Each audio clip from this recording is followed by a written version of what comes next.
4.2 To Sir with Love. It's a famous novel written by Eustace Edward Ricardo Braithwaite, who lived from 1912 to 2016. Means recently he died. Possibly you know that he was a very famous personality. Okay, known as E.R. Braithwaite, was a Guyanese born in Guyana, British American novelist, writer, teacher, and diplomat, best known for his stories of social conditions and racial discrimination against black people. He was the author of one of the famous 1959 autobiographical novels, To Sir with Love. Possibly you know, कदाचित माहिती असेल तुम्हाला, To Sir with Love ह्या नॉव्हेलवरती cinema सुद्धा movie सुद्धा निघालेला आहे. आणि ही जी पर्सनॅलिटी तुम्हाला दिसते ना इथे, E.R. ब्रेथवेट, ही फार मोठी पर्सनॅलिटी आहे. Specially his stance to fight against the racial discrimination. Racial discrimination, the discrimination based on race. इंग्लंडमध्ये तसंच अमेरिकेमध्ये, या दोनही देशांमध्ये किंवा बऱ्याचशा व्हाईट कंट्रीजमध्ये व्हाईट स्किन्ड लोकांनी ब्लॅक स्किन्ड लोकांवरती बऱ्यापैकी अत्याचार केले. Atrocities against atrocities. त्याच्या विरुद्ध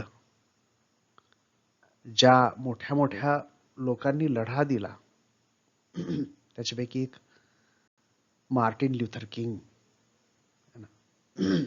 त्यांनी प्रत्यक्ष पॉलिटिकल लढा दिला. या माणसांनी आपल्या लेखनामधून आपल्या या अन्यायाला वाचा फोडली. आणि हे जे आहे टू सर विथ लव, हे ऑटोबायोग्राफिकल बुक आहे त्याचं, म्हणजे नॉव्हेल आहे त्याचं. He also wrote a kind of homecoming about his tour of Africa, a choice of stars, a novel set in London, and Reluctant Neighbors, a memoir, आठवणींवरती आधारित असलेलं पुस्तक, and treatise about racism, एखाद्या social problem वरती लिहिलं गेलेलं पुस्तक, treatise about racism. Braithwaite's numerous writings primarily deal with the difficulties of being an educated black man. जेवढं काही लिखाण आहे, all those writings primarily basically deal with the difficulties he came across as an educated black man. He was a highly educated person. He got problem. He came across number of problems facing the white people.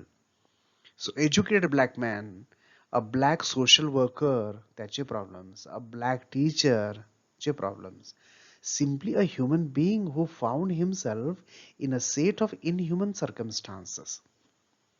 Inhuman circumstances मध्ये सापडल्यानंतर माणसाची कशी अवस्था होती. His books normally tells the problems of the black people like this. To Sir with Love is an autobiographical novel. The narrator is an engineer.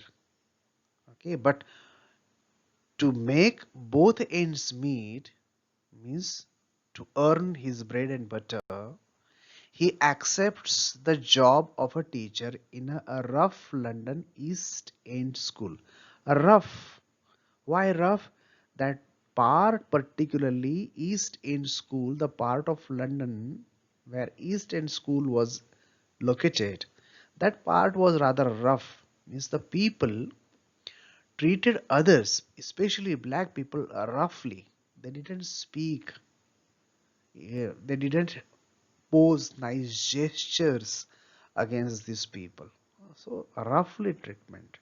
When you are not treated as a human being, that is a rough treatment you get, you know. Even when you are learning in 12th standard, you feel, you seek that I should be treated with respect. A due respect should be given to me. And if that respect is not given to you, okay, then you feel very bad at heart, That is a rough treatment that you are getting. So that area was a rough area. In that area, he got a job as a teacher. And he had to, basically, he was an engineer. But because he couldn't get the job as an engineer, therefore he was obliged to accept the job of a teacher. And he accepted. The school is full of troublemaker students who were rejected from other schools for their behavior. Okay. So this school was special in this sense that this school had all those students who were um, rejected, refused by the other schools because of their bad behavior. Means you can say that this school was a school of such students who had very bad behavior, who were rough students, nasty kind of students, okay, or a nuisance to the teachers. At the beginning, the narrator is ridiculed and bullied by the students. अगदी सुरुवातीला he is ridiculed. त्याची मजाक उडवली जाते. Bullied, त्याला शिव्या पण दिल्या जातात. ओके, म्हणजे गुंडागर्दी केली जाते त्यांच्यासोबत. But later his calm demeanor means behavior, आचरण, त्यांचा व्यवहार, okay, that is demeanor. But later his calm demeanor and desire to see them succeed gradually earn him their respect. पण तो मात्र शांतपणे आणि चांगल्या व्यवहाराने विद्यार्थ्यांना हँडल करत राहिला, व्यवस्थित टॅकल करत राहिला आणि हळूहळू कशासाठी? Because he had the strong desire that these students who are sitting before me, though they are rough now, they are nasty now, should not be nasty forever. They should raise themselves gradually. They should earn their respect. Okay. So because of that, he became a successful and loving teacher among those students who actually ridiculed him in the beginning. So this is the introduction to the writer E.R. Braithwaite, a very famous personality, and introduction to the lesson, means the novel, To Sir with Love. Let us see the characters. There are some major characters and minor characters in this novel. The major characters are Ricky Braithwaite, means the narrator himself. Then Gillian Blanchard, Mrs. Dell Evans, then Denham, then Pamela Dare, and Mr. Florian. These are the major characters in the novel. And there are some minor characters too. They are Bob Belmont, Jacqueline Bender, Clinty, Selma Drew, Hackman, Moira Joseph, Palmer, Euphema Phillips, Jane Purcell, Lawrence Seals, Jess Belmont, Buckley, Josh Dawes, Patrick Fernmon, Teach Jackson, Monica Page, Barbara Pegg, Potter, Sapiano, and Theo Watson. These are minor characters of the novel. Now let us see the summary of the novel. Okay? To Sir with Love is a work of fiction based on the life of the author E.R. Braithwaite. बस आत्ताच काही वेळापूर्वी आपण पाहिलं त्यांच्याबद्दल, introduction पाहिलं त्यांच्याबद्दल. Okay, was a great writer, novelist E.R. Braithwaite, आणि त्यांचं नॉव्हेल कोणतं? To sir with love. The main character E.R. Braithwaite works as an engineer in an oil refinery. पहिल्यांदा एका ऑइल रिफायनरीमध्ये काम करणारा हा एक engineer. Okay, he served in the Royal British Air Force in the war. ज्या वेळेला world war second झालं त्यावेळेला he served in the Royal British Air Force ना. After the war being a black person he was unable to find employment. पहा condition, वार संपलं आणि आता मात्र ह्या माणसाला जराही नोकरी नाही. he couldn't get the job because he was black. At a last resort he applied in a school to become a teacher. Sir ते शेवटी काय करता, म्हणून शेवटी टीचर म्हणून त्यांनी नोकरी सीक करायचा प्रयत्न केला. And surprisingly he is accepted at the green slate school in London's East End and is said to teach the senior classes of the school. Surprisingly, he got the job. आता सध्याची condition अशी की engineer माणसांनी ज्यांनी engineering केलं आहे त्यांनी जर आपल्या ज्युनियर कॉलेजमध्ये सिनियर क्लासेसमध्ये ज्युनियर कॉलेज आपल्याकडचं या ज्युनियर कॉलेजमध्ये समजा कोणी इंजिनियरनी नोकरी डिमांड करायचा प्रयत्न केला ना अजिबात भेटत नाही. त्याला पोस्ट ग्रॅज्युएशनच पाहिजे सर्टन सब्जेक्टमधलं आणि त्याच्यानंतर बी एड ही प्रोफेशनल डिग्री त्याच्याकडे असली पाहिजे. नुसतं इंजिनिअरिंग बीच्या वर्षात but here he was engineer and he got the job. Surprise, it was surprise. त्याला काय शिकवायचं होतं, he had to teach to the senior classes of the school. Means specially senior classes, स्कूलचे सिनियर क्लासेस कोणते, मग इकडचे हायस्कूलचे junior कॉलेजचे 11वी 12वीचे students. आपण हायस्कूलचा जर विचार केला तर हे वय मोठं पडतं हा ना, तुम्हाला लक्षात येईल ना, तुमचं वय 5वी 6वी 8वी 9वी त्या मुलांच्या तुलनेमध्ये तुम्ही मोठे असता. So you are called senior students in the school, not in the college. Okay, so असे सिनियर स्टुडंट्स तुमच्यासारखे त्यांना शिकवायला त्याला जायचं होतं तिथे. While reading the novel, we have to understand that the time period in which the story takes place is very important. हे आपण लक्षात ठेवलं पाहिजे. हां, ज्या काळामध्ये ही घटना होते आहे, हे सगळी स्टोरी घडते आहे, तो काळ तेव्हाचा महत्त्वाचा. त्यावेळेला तशी इंग्लंडची कंडिशन होती, आता तशी कंडिशन नाही आहे. There is a faint kind of discrimination between white and black now, almost no. पण त्यावेळेला तशी कंडिशन नव्हती. सो आपल्याला तो काळ विचारात घ्यायचा आहे की ज्या वेळेला या घटना घडत होत्या. Braithwaite finds that even though he considers himself British and has served in the Royal Air Force RAF, the English do not consider him to be one of them. ब्रेथवेटचा स्वतःचा एक्सपिरियन्स होता. He was British. He was born and brought up born in Guyana, but brought up in England, served in England. Okay, still तो जरी स्वतःला British समजत असत पण बाकीचे लोक त्याला, व्हाईट लोक त्याला ब्रिटिश समजत नव्हते. हा प्रॉब्लेम होता. This leads Braithwaite to feel bitter about the English and colonialism as well as about his white students. या सगळ्याचा परिणाम त्याच्यावरती झाला, ब्रेथवेटवरती. या इंग्लिश लोकांबद्दल, कॉलोनियलिझम बद्दल, कॉलोनियलिझम प्रत्येक देशामध्ये जाऊन कॉलनी तयार केल्या आहेत यांनी, ह्या वसाहतवाद ज्याला म्हणतात, तुम्ही शिकला 10वी पर्यंत कदाचित. वसाहती तयार केल्या यांनी, इव्हन आपल्याकडे पण येऊन वसाहती तयार केल्या होत्या त्यांनी भारतामध्ये. या वसाहतीवादाच्या अगेन्स्ट आणि तो ज्यांना शिकवत होता त्या इंग्लिश स्टुडंटच्या अगेन्स्ट सुद्धा त्याच्या मनात एक बीटर भाव तयार झाले, एक मन एकदम खट्टू झालं त्याचं. म्हणजे त्याला वाईट वाटलं ह्या सगळ्यांबद्दल. No, this is not fair.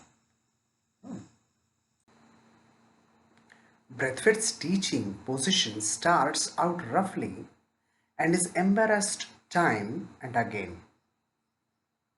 Braithwaite's teaching position starts out roughly सुरू होतं, and is embarrassed time and again. वारंवार, time and again is a phrase. वारंवार त्यांना एम्बॅरस व्हावं लागतं त्या क्लासमध्ये. का बरं असं होतं? Because he considers he students disrespectful, ill mannered and mischievous, while his students consider him to be an outsider, arrogant outsider, unfamiliar with the social environment in which they have grown up. असं दोन्ही साईडचं जरा tussle होतं. हा teacher म्हणून त्याला त्याचे students असे वाटतात की डिसरिस्पेक्टफुल, ॲरोगंट, इल मॅनर्ड, ॲरोगंट आहेत, उद्धट आहेत सगळे स्टुडंट्स, मिस्चिवस. आणि पोरं मात्र त्याच्या टीचरकडे, या ब्रेथवेटकडे कसे पाहतात की हा ॲरोगंट आहे, टीचर ॲरोगंट आहे, उद्धट आहे, आउटसायडर आहे, बाहेरून आलाय ना, आम्हाला सांगतो. आम्ही कोणत्या वातावरणामध्ये आहोत, काय आहोत, ह्या माणसाला माहिती नाही आणि हा आम्हाला शिकवतो. सो असलं दोघांमध्ये, दोन्ही इलेमेंट्समध्ये असं थोडंसं टसल होतं. Teacher and students. The students harass him from day one, slamming their desks during his lecture, using foul language, and bullying him to a great extent. असलं करत होते विद्यार्थी. काय अगदी पहिल्या दिवसापासून की उगाच डेस्क असे वाजवणे, दडदड दडदड दडदड, किंवा भाषा जी आहे ती फाऊल भाषा वापरणे आणि बुलिंग करणे, गुंडागर्दी करणे क्लासच्या आत, हे कॉमन होतं त्याच्या वर्गामध्ये सुरुवातीला पहिल्या दिवसापासून. Even the girl students do not spare a moment to harass Braithwaite. मुली पण कमी नव्हत्या, मुली सुद्धा ब्रेथवेटला हॅरास करायचा प्रयत्न करत होत्या. In the reaction to that, Braithwaite verbally scolds the girls for acting in an unladylike manner and being unruly in the class. याच्यासाठी ब्रेथवेट मुलींना रागवायचा पण की अनलेडी लाईक मॅनर आहे, मुलींना न शोभणारा आहे मॅनर. ज्या पद्धतीने तुम्ही बिहेव करता, this is not good. You are unruly, okay, inside the classroom. You don't actually obey the rules of the classroom. No discipline inside the classroom. So he used to reprimand them for this misbehavior. When he understands that his outburst has not gained him any respect and cooperation from the students, he changes his teaching and handling tactics, and he decides to interact with them as though they are adults and respectable persons. जेव्हा ब्रेथवेटच्या लक्षात येतं, यार आपण रागावून काही जमत नाही ह्या पोरांना, रागावून पोरांकडून आपल्याला रिस्पेक्ट एका टीचरला जो मिळायला पाहिजे तो मिळत नाही आहे, तो आपले टॅक्टिक्स बदलतो. टीचरला असे टॅक्टिक्स चेंज करावेच लागतात according to the students he is teaching. मग काय करायचं? So he changes his teaching method, handling tactics to the students. तो काय करतो? He interacts with them as if they are adult and respectable person. आता पोरांना पोरं तू मी असं न बोलता त्यांना बिलकुल मानवाईक पद्धतीनं तुम्ही आम्ही करून बोलेल, मुलींना पण तसंच तुम्ही आम्ही करून बोलेल, असं तो मान द्यायला लागतो त्यांना. असा रिस्पेक्टनी, जसे की ते मोठे ॲडल्ट आहेत, खूप वयाची मुलं आहेत, अशा पद्धतीने त्यांना तो बिहेव करायला लागतो किंवा त्यांना वागवायला लागतो. He requires every girl be referred to as Miss and that his student call him Sir. तो म्हणतो त्यांना की मुलांना म्हणतो पर्टिक्युलरली की तुम्ही प्रत्येक मुलीला बोलत असताना बिलकुल मिसच म्हणायला, काहीही ॲरोगंटली कुठलाही शब्द वापरायचा नाही. आणि मला जर बोलायचं असेल तर मला सरच म्हणायचं, दुसरा कुठलाही शब्द चालायचा नाही. इथं सर लिहून आहे, ॲक्च्युअली तो म्हणतो सर म्हणू शकता किंवा मिस्टर ब्रेथवेट म्हणू शकता. You call me as Mister Braithwaite or sir. At first the students find this level of deference respect है ना रिडिक्युलस. सुरुवातीला त्या पोरांना असा रिस्पेक्ट देणं मुलींना, टीचरला, थोडं रिडिक्युलस वाटतं अँड अननेसेसरी, अनावश्यक वाटतं. However, they come around after only a few weeks, completely changing both their hygiene and their attitude towards one another. कारण ब्रेथवेट हे पण सांगतो कसे जगासारखे येऊ नका, नीट या, क्लीन या ना. काही वीक्समध्येच ब्रेथवेटला पाहायला मिळतं की मुलं तसेच मुली पण हायजिनिकली आणि अटिट्यूड्स पॉईंट ऑफ व्ह्यू, एकमेकांच्या प्रतीचा जो अटिट्यूड आहे यामध्ये बरंचसं इम्प्रूव्हमेंट ब्रेथवेटला पाहायला मिळतं. This marks the success of Braithwaite in handling the students in the very amicable way. Amicable, अगदी जॉयफुली, अगदी खेळकर पद्धतीने, आणि अशा पद्धतीनं पोरांना हँडल करायची tact ब्रेथवेटला गवसते. To increase the class culture exposure, he takes them on field trips and excursions to museums and theaters. To everyone's surprise, many of the students have never been. काय करतो, cultural exposure पोरांना द्यायला पाहिजे, सांस्कृतिक exposure मुलांना मिळायला पाहिजे, याच्यासाठी तो फील्ड ट्रिप्स अरेंज करतो. म्हणजे प्रत्यक्ष त्या ठिकाणी जाऊन भेट देणे. क्षेत्र भेट तुम्हाला कदाचित गेलं असेल याच्यापूर्वी, त्याला फील्ड ट्रिप्स म्हणतात, है ना. अशा फील्ड ट्रिप्स त्यांनी अरेंज केला. मग तो त्यांना एक्सकर्शन, ते म्युझियम, एक्सकर्शन म्हणजे अशीच छोटीशी पिकनिक नाही का, त्याला एक्सकर्शन म्हणतात. अशा पिकनिक्स त्यांनी काढल्या. म्युझियमला पोरांना घेऊन जायचं किंवा थिएटर्सला पोरांना घेऊन जायचं, है ना. बऱ्याच पोरांना हे आश्चर्य वाढवतं की आजपर्यंत त्या पोरांना, बऱ्याच पोरांना असं बाहेर कुण्या टीचरने नेलंच नव्हतं. For the first time they were experiencing some nice gestures from the teachers and a good exposure to the outside world, the culture outside. हे पहिल्यांदा अनुभव त्या पोरांना येत होता ह्या बाबतीत. A white female teacher, Gillian Blanchard, accompanies the class on these excursions. या पोरांसोबत एक लेडी टीचर पण यायची. त्या लेडी टीचरचं नाव गिलियन ब्लँचर. तुम्ही पाहिलं असेल, मेजर कॅरेक्टर आहे हे याच्यातलं. व्हाईट लेडी टीचर आहे ही, ती पण यायची या एक्सकर्शनमध्ये. This makes the beginning of a friendship between Blanchard and Braithwaite. ती यांच्यासोबत काय मिळायची, त्याच्यामुळं ब्रेथवेट आणि ब्लँचर्ड मॅडम यांच्यामध्ये चांगली रिलेशनशिप, फ्रेंडशिप तयार झाली. Similarly, Braithwaite's relationship with his students is tested many a times. ह्याच्यासोबत सोबत याचं जे रिलेशनशिप आहे स्टुडंटचं, काय ना, त्या मॅडम ज्या आहेत गिलियन ब्लँचर्ड, ती ग्रोनअप आहे, ॲडल्ट आहे, त्याच्यामुळे शी कॅन अंडरस्टँड. मुलांचं तसं नसतं. टीचर ज्या वेळेला चांगलं किंवा आपुलकीच्या भावनेने किंवा फ्रेंडली पोरांसोबत वागायचा प्रयत्न करतो, त्यावेळेला त्याचा रिस्पेक्ट सुद्धा कधी कधी टेस्ट होतो. कारण पोरांना कळत नाही हाऊ टू बिहेव. त्यांना हे कळत नाही, after all he is a teacher.